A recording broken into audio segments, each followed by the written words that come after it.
E te whare e tu nei te ahu tēnā koe. E te marae, e takatua nei tēnā koe.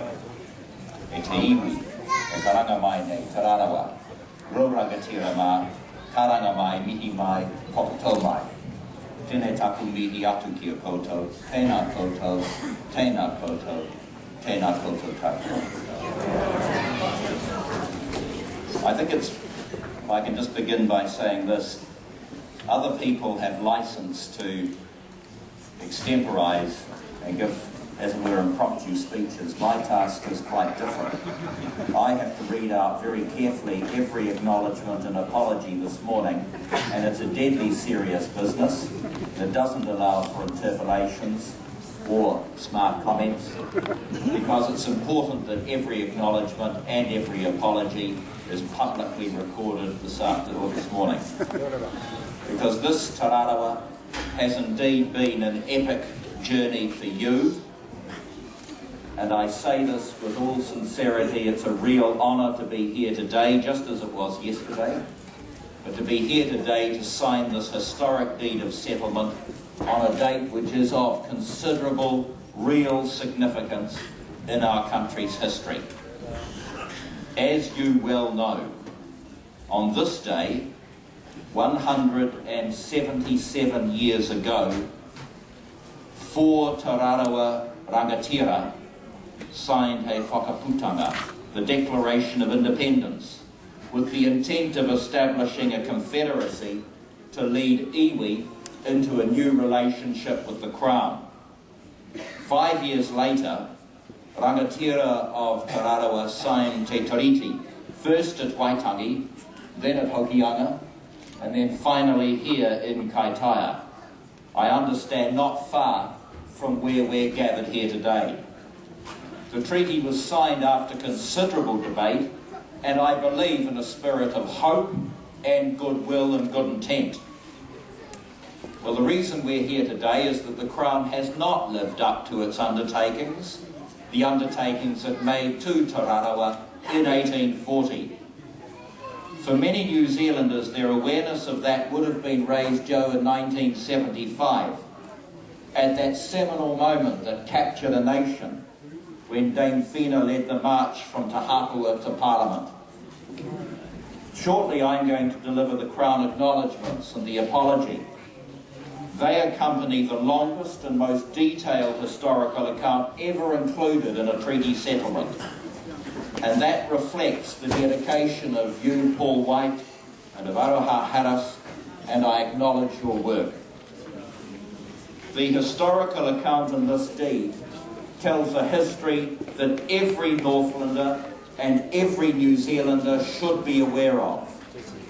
A history of two cultures, sometimes talking past each other, of Crown acquisition of land, often without purpose, and without fulfilling promises of economic development and prosperity. It's a history of your alienation and sometimes eviction from sites of significance, sites of real, considerable significance to your people. And it's a history of a level of Crown control in the 20th century over your lands that only Māori New Zealanders have had to contend with. It's not a history the Crown can be proud of, and it does demonstrate why this settlement is due. It's also a history in which Te Rarawa have continually sought to have these historical wrongs righted. You began petitioning the Crown over surplus land issues in the 19th century, and you continued to do so throughout the 20th century. It's over 25 years since Simon Snowden penned his name to the Y45 Muri Whenua claim, and over 20 years, as I said, since Dame Whina lodged the first claim outlining your grievances about the areas in the Hokianga that were taken. Many others have lodged claims, worked to unite and strengthen Te Rarawa along the course, and have been very much part of this journey. On this day, it's very important to look to the past as well as to the future. The people that helped all of us get to where we are today, to get us here along what is really a long and a winding and somewhat tortuous road. I acknowledge those who dreamed of and have worked for this day and have passed on. Their work has not been wasted. I acknowledge the quality of your leadership.